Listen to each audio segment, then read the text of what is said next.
Bueno, Fe, viste que yo te había estado comentando que la ética era justamente esa disciplina o esa rama de la filosofía que se encarga de reflexionar sobre los valores morales que existen en una sociedad.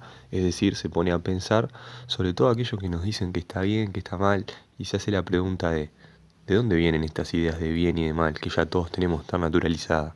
¿Se pueden cambiar? ¿Tenemos derecho a cambiarlas? Entonces, a lo largo de la filosofía han intentado distintos pensadores intentar dar una respuesta a esta pregunta. Además de la pregunta por lo que es correcto, por lo que está bien, por lo que está mal, la ética piensa el lugar de la felicidad en la vida. Porque una de las cuestiones que se han pensado a lo largo de la historia del ser humano, salvo más adelante un pensador que va a decir que no, pero la mayoría de los pensadores griegos lo que buscan es la felicidad, o sea, vivir para ser feliz. Entonces lo que nosotros intentamos hacer con Platón, con los sofistas, con Epicuro y con los estoicos es tratar de ver una visión sobre esa idea de bien, que no es la única, porque hay tantas ideas de bien o respuestas a ese problema ético como pensadores han habido, pero por lo menos para tener una visión de lo que ellos pensaban sobre lo que es bueno y lo que es malo, para al mismo tiempo poder compararlo con lo que nosotros pensamos, con lo que vos pensás que es bueno o malo. Que eso siempre es válido, ¿viste? Si vos en el examen te encontrás con una pregunta de qué es el bien para Platón o cómo entiende Platón la ética, ahí vos vas a hablar de todo esto del bien, pero vos siempre podés poner a diferencia de lo que yo pienso, o yo pienso igual que, y siempre meter lo que vos pensás sobre esto, porque eso es re valioso, viste, en filosofía, que vos puedas ir conectando tus experiencias o lo que vos pensás. Ahora bien, vamos entonces con Platón, que fue el primer tema que vimos. Con Platón se da una particularidad que es prácticamente creo que el único de los temas que vimos, que se puede ver la parte ética y la parte política, la parte ética y la parte metafísica, o sea, la pregunta por la realidad, se puede ver muy unidas unas a la otra, muy juntitas porque casi que una explica a la otra. Y ahora vamos a ver por qué. Primero que nada, vos imaginate, o quiero que te imagines, no sé, que salgas afuera y que mires tres árboles distintos. Vos lo vas a ver y a pesar de sus diferencias, vos vas a saber que es un árbol. En el día de mañana vos te encontrás con un árbol que nunca viste, que no conocés qué especie es y vos vas a saber que es un árbol.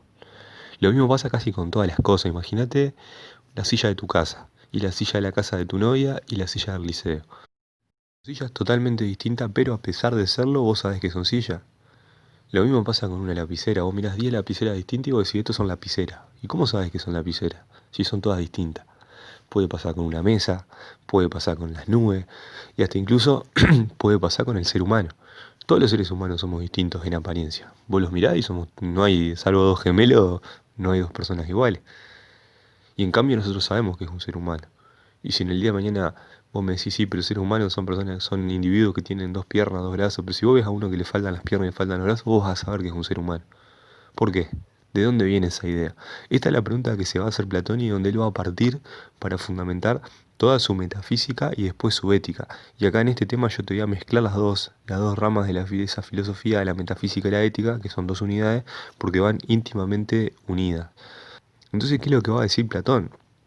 Platón va a decir que acá, en este mundo que vemos con los sentidos, que podemos escuchar, que podemos tocar, que podemos saborear y que podemos oler, mediante los cinco sentidos, mediante la percepción, acuérdate que la percepción de percibir mediante los sentidos es falso, no es el verdadero mundo. ¿Y por qué va a decir esto? Porque nosotros las cosas que vemos son imperfectas, cambian. Un árbol pierde las hojas, las personas envejecen y mueren, la silla se puede llegar a romper, no son cosas perfectas que duren para siempre, pero para que nosotros podamos reconocerlas por lo que son, aún así aunque le falten parte, esas cosas tienen que participar, y esa es la palabra que usa, participar de una idea. Y vos imaginate una idea como un molde, como, ¿viste el panadero que tiene un molde, no sé, de unas masitas en forma de estrella? Y siempre que haga masa, van a salir con forma de estrella. Independientemente de la masa, si un día la masa tiene más harina, menos harina, siempre van a salir con forma de estrella. Entonces le va a decir que ese mundo de las ideas, en donde están todas esas ideas, están todos los moldes del panadero, digamos, que hacen que las cosas sean posibles y que nosotros las podamos reconocer. Es decir, en ese mundo está la idea de ser humano, en ese mundo está la idea de mesa, en ese mundo está la idea de silla, la idea de árbol, todas las ideas de las cosas que esta realidad, la realidad que nosotros percibimos, como que participa de ese molde y logra captar su forma y reproducirla, pero nunca de manera perfecta. Por eso es que hay tantos cambios y tantas diferencias. Entonces le va a decir, bueno, porque con la mesa, con la silla, no hay tantos problemas, que sepamos reconocerla o no sepamos reconocerla. Pero ¿qué pasa con la idea de bien, con el bien? Nosotros en nuestra vida cotidiana podemos reconocer muchas cosas como buenas. Vos ves una acción y decís, esto es bueno. O si ves otra acción decís, esto es malo. Pero, pero ¿qué es lo que te dice a vos que algo es bueno o es malo? Porque, por ejemplo, vos imaginate que vos vas caminando por la calle y ves a un tipo que le da un plato de comida a un linchera. Decís, qué buen gesto. O ves a un amigo que ve que su otro amigo está estudiando y le lleva una cerveza y le dice, tomate una cerveza que estás re cansado. Son gestos buenos, podés pensar vos. Pero Platón va a decir que no son perfectamente buenos. Es decir, al tipo que vos le estás dando el plato de comida en la calle, podemos decir, sí, es un gesto bueno, pero en realidad quizá vos no lo estás ayudando. Le estás dando como un plato de comida para sentirte bien vos y después te vas y le dejas en su situación. O el amigo que está estudiando, de repente vos le haces el mejor gesto posible de darle una cerveza y se termina por emborrachar y deja de estudiar. Entonces él va a decir que en realidad nosotros tenemos una idea de lo bueno por ese mundo que está en... Vos imagínate que yo no te digo el cielo porque el concepto de cielo viene con el cristianismo, pero está como en otra realidad, digamos, por decirlo de una manera. Entonces, él va a decir que nosotros, más allá de que estamos engañados con los sentidos, de alguna manera recordamos las cosas de ese mundo, porque esto es una cosa que yo no te había mencionado, no es tan importante, pero te lo quiero decir. Él dice que antes de nacer nosotros estamos en ese mundo, y que al venir a este mundo nos olvidamos de ese mundo que una vez estuvimos, ese mundo de las ideas, y entonces, pero nos olvidamos, pero no del todo, ¿viste? Él dice que algo recordamos. Entonces cuando aprendemos cosas o conocemos la verdad, él dice que es recordar lo que una vez pasó. Pero él va a decir que el único que puede realmente acceder a ese mundo de nuevo y poder contemplar la idea de bien y al fin poder decir, hey muchachos, miren, esto es lo que está bien. Eso que ustedes dicen que está bien no es lo bueno, esto es lo bueno. Va a ser el filósofo. ¿Y cómo? Mediante la razón. Es decir, el filósofo lo que va a tener que hacer es tratar de dejar de lado los sentidos, que no lo engañen, ¿viste? Que no juzgue las cosas por lo que ve o por lo que oye o por lo que saborea, sino más bien él tiene que pensar y razonar y tratar de llegar a la verdad mediante su intelecto, como que una especie de separación de este mundo de apariencias para ir en pos de ese otro mundo. Y acá es donde viene lo que nosotros estuvimos viendo sobre el mito de la caverna. Y acá vas a ver cómo está relacionada esa idea de bien que está en otro mundo con el mito de la caverna. Porque, ¿cuál sería la idea de bien en el mito? El sol. El sol representa ese bien. ¿Y qué es lo que hace el sol? El sol ilumina todas las cosas. El sol hace posible que todas las cosas existan, o al menos que nosotros las podamos conocer. Entonces él va a decir que la idea de bien es lo más importante que está en ese otro mundo y es lo que hace posible todas las demás ideas. Sin la idea de bien, todas las demás ideas no existirían. O no podríamos ni siquiera llegar a aspirar a conocerla. Entonces ahí viene el tema del mito de la caverna. Y por eso yo te digo que si a vos te preguntan sobre el bien en Platón, vos podés hablar todo esto, podés poner todos estos ejemplos y decir que la idea de bien, él está muy unida, la idea ética de Platón, muy unida a su visión metafísica, a su visión de la realidad. Y él la intenta explicar o la explica mediante un mito. ¿Y cuál es ese mito? El mito de la caverna. Nosotros decimos, viste, que el mito de la caverna es una metáfora porque es una forma literaria de usar otras figuras para explicar algo de la realidad. Es decir, él explica con sombras, con prisioneros, con cavernas, otras cosas de la realidad. Y la idea es saber qué elemento representa qué, ¿no? Por ejemplo, los prisioneros seríamos todas las personas. El prisionero que sale hacia afuera sería el filósofo que busca la verdad. La caverna sería este mundo de apariencias, este mundo sensible, que es la palabra que él utiliza, el mundo sensible de la sensación, o sea, de lo que sentimos con los sentidos. Acordate de eso, mundo sensible, sentido, el interior de la caverna. donde se proyectan sombras, que ni siquiera esas sombras son la realidad, ni siquiera lo que producen esas sombras son la realidad, sino que son otro engaño más, porque hay diferentes capas de engaño. Entonces lo que tiene que hacer el filósofo o una persona que aspire a conocer la verdad es salir de la caverna, poder salir hacia afuera y poder contemplar mediante la razón. Y esto es acordate que la caverna es una metáfora. En la caverna te va a decir que él sale y él ve con los ojos la luz del sol, que al principio no puede acostumbrar, no se puede acostumbrar y lo va haciendo de a poco. Pero es una metáfora. Lo que representa la metáfora es el camino que nosotros tenemos que hacer mediante nuestro pensamiento para tratar de separarnos de esta realidad sensible y poder verse el mundo de las ideas. ¿Qué va a pasar? Que al principio no vamos a entender nada, nos va a costar, pero a medida que nosotros vayamos entrenando esta capacidad de pensar, lo que vamos a hacer es que podamos identificar bien esas ideas de las cosas. Entonces, ¿qué vamos a saber? Vamos a saber lo que es el hombre, vamos a saber lo que es la verdad, vamos a saber lo que es la justicia, lo que es justo, vamos a saber lo que es la felicidad, vamos a ver lo que es la verdad y lo que va, y lo mejor y lo más importante de todo, vamos a saber lo que es el bien. ¿Y para qué sirve saber lo que es el bien? Bueno, no te olvides que en una sociedad tenemos que convivir, y para convivir tenemos que crear normas, tenemos que crear reglas. Entonces, quien conoce la verdad no sería el más adecuado para luego poder determinar qué es lo correcto y lo que no en una sociedad, poder mandar, poder tener el poder. Ojo, Platón veía que en su época se estaba gestando una democracia donde todos podían participar. Y ahora después en el segundo tema vamos a hablar de esto con los sofistas, que cualquiera podía conocer la verdad y podía decir. Él, que era un aristócrata, que siempre habían estado en el poder, claro, no le servía. Vos imaginate, ahora cualquier persona puede decidir lo que puede pasar en la ciudad cuanto antes eras vos nomás. Entonces algunos dicen que Platón crea toda esta teoría para en realidad justificar que solo los aristócratas o los filósofos son los que pueden mandar, los que pueden pertenecer al Estado. Esta sería la parte política.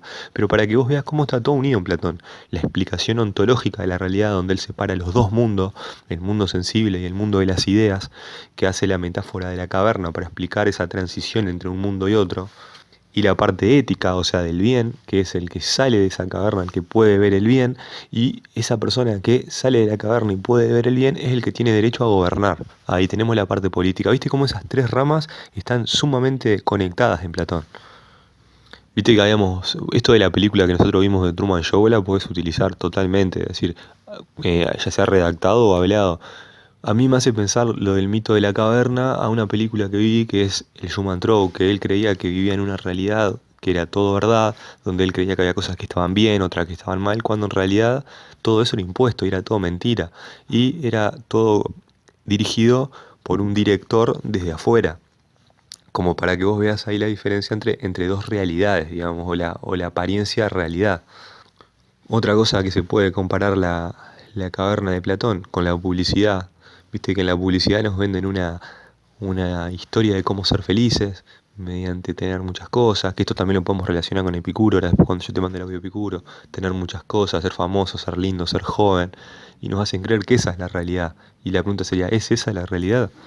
También lo podemos comparar con las redes sociales, donde todos pueden aparentar ser algo y a veces nos creemos que eso que se muestra en las redes sociales es la realidad y que las personas son lo que muestran, porque nuestros sentidos nos están engañando. Esa podría ser otra comparación que se puede ir haciendo. ¿Viste? Todas estas cosas te las digo porque a veces cuando no tenés más que escribir, podés relacionar y empezar a comparar y buscar ejemplos de cosas cotidianas donde se dé esto de la apariencia y la realidad. Entonces vos me puedes preguntar, ¿para qué sirve la ética? Bueno, la ética sirve para que vos te pares en un momento dado y reflexiones sobre las cosas que vos pienses que están bien y están mal. Es decir, si a vos siempre de chiquito te dijeron, no sé, imagínate que crezcas en una casa que te digan que está mal ayudar al otro, que vos tenés que velar por tu propia seguridad y ser mejor, siempre el mejor y competir.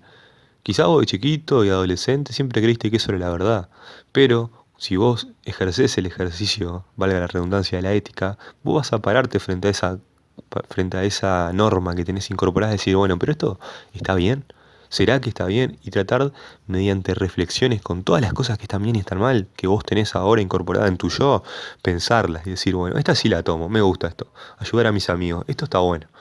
Pero esto que me dicen que las personas, por ejemplo, del mismo sexo no pueden tener un matrimonio. ¿De dónde viene esta idea? ¿Por qué está mal?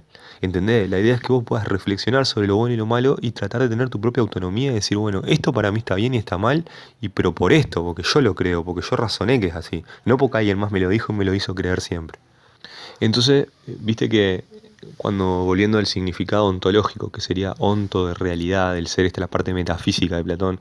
Este audio capaz va a ser el más largo porque acá estamos trabajando dos temas, la parte metafísica y la parte ética, porque este Platón va a entrar tanto en la unidad uno como en la unidad 3 de metafísica, porque toca los dos temas. Entonces ahora me voy a retener un poquito en la parte metafísica para decirlo nuevo lo que ya dije. Entonces él va a decir que, o sea, Platón divide la realidad en dos mundos. Vos imaginate dos mundos, imagínate dos esferas, una al lado de la otra o una arriba de la otra, el mundo que nosotros vemos abajo y arriba el mundo de las ideas. Él le va a decir el mundo sensible, que ya te dije por qué era sensible, y el mundo inteligible o mundo de las ideas. Para no complicarte con la palabra inteligible, mundo de las ideas. ¿Cuáles son las características de cada uno? Que el mundo sensible es temporal, es decir, está sujeto al tiempo, cambia, hay presente, pasado, futuro, es imperfecto por lo que te había dicho hoy, nada es perfecto en sí porque hay variantes, un hombre puede nacer sin una pierna, puede nacer con algún problema, un árbol puede nacer marchito, no es perfecto este mundo, es material porque se compone de cosas, la mesa vos la podés tocar, tiene materia y es mutable por lo que te decía hoy, cambia. Que esto de mutable te puede sonar a Heráclito ahora cuando lo estés mirando. Casi que el mundo sensible es lo que luego vamos a ver que describe Heráclito, que Heráclito es anterior a Platón. Platón en realidad toma de Heráclito esto. Entonces él va a decir que ese mundo que cambia es el mundo de lo sensible, donde están todas las cosas particulares, es decir, los hombres, las mujeres, los perros, los árboles, todas las cosas particulares. Particulares cuando vos decís uno, o sea, hay un hombre, dos hombres, tres hombres, eso es el particular. Después está el mundo de las ideas, que es eterno, o sea, siempre existió ese mundo. Nadie lo creó, está desde siempre, es perfecto, porque ahí están las ideas perfectas de la cosa. Ahí está la idea de hombre, que nosotros no conocemos, pero la idea perfecta de hombre es inmaterial porque no tiene materia. No es de materia como nosotros acá que lo tocamos. Vos me podés preguntar, ¿y de qué está hecho? Y bueno, eso es algo que podemos imaginar, porque en realidad nunca lo dice, porque es más, va a decir que nuestra comprensión no entendería de qué está hecho. Es inmutable, nunca cambia, la idea de hombre va a ser siempre igual. Por eso va a decir Platón que a lo largo de la historia ha habido diferentes tipos de hombre, pero siempre se parecen. ¿Por qué? Porque participan de esa idea. Entonces acá las ideas son universales. Universal quiere decir que es igual para todo y en cualquier momento y en cualquier lugar. Entonces ahí va a estar la idea de hombre de la cual los hombres participan, la idea de mujer de la cual las mujeres participan y la idea de todo lo que vos te imaginés que exista en el mundo, ahí está la idea, el molde, la forma con la que luego se va a crear eso en el mundo real. ¿Qué relación tiene esto con la caverna? De nuevo lo que ya te expliqué. El mundo de las sombras, esas sombras proyectadas en la pared son el mundo sensible, que copian la forma de algo real. Y el mundo exterior, el mundo afuera de la caverna, sería el mundo de las ideas. Entonces, él va a decir que esto va a tener una relación muy estricta con la verdad. ¿Y por qué estamos hablando de la verdad? Porque para él la verdad está muy relacionada con el bien. Él va a decir que las personas que vivan en este mundo sensible, o sea, todo aquel que no sea filósofo o que no busque la filosofía, lo que va a hacer es... Esto, ojo, que esta idea se la han criticado mucho después. Un autor que nosotros no vimos, Nietzsche, le va a decir, no, Platón, deja de decir bolazo que el único mundo real que existe es este mundo que tenemos acá. No te excuses, no busques excusas, hay que vivir acá en este mundo. Eso le van a decir a Platón, ojo, pero ahora estamos con Platón. Platón, él va a decir que si nosotros sacamos conclusiones de lo que está bien, lo que está mal, de lo que es el hombre, de lo que es la justicia, basado en lo que vemos con nuestros ojos, basado en las sombras de la pared de la caverna, lo que vamos a hacer es caer en la doxa, en la opinión. Vamos a tener opiniones sobre las cosas, pero nunca vamos a conocer la episteme, que la episteme sería la verdad o el conocimiento verdadero, que la única forma de acceder a él, ¿cómo sería? Sí, mediante el razonamiento, mediante el uso de la razón y salir al mundo de la ideas. Entonces eso es importantísimo que quede bien grabado. Él dice que el mundo sensible nos engaña porque usamos los sentidos para ver y vemos solo sombra. En cambio, para ver la verdad lo que hay que hacer es dejar de usar los sentidos y ir con el razonamiento hacia la verdad que está afuera. Viste que esto un poco lo vas a relacionar luego con Parménides, porque Parménides también va a desconfiar de los sentidos y él va a decir que el mundo en realidad no se mueve, que nosotros vemos que se mueve, vemos que cambia, pero en realidad nos está engañando. Y ahí vos vas a ver cómo Platón toma de Heráclito y crea el mundo sensible y toma de Parménides y crea el mundo de las ideas. Entonces es importante que vos te quedes esto grabado a fuego, viste, lo de su explicación de la realidad, que es la metafísica de Platón, y cómo de la explicación de su realidad, o cómo él explicaba la realidad, que había dos mundos, que existían una adentro y una afuera de la caverna, él va a irse casi como por un tobogán hacia la idea de bien.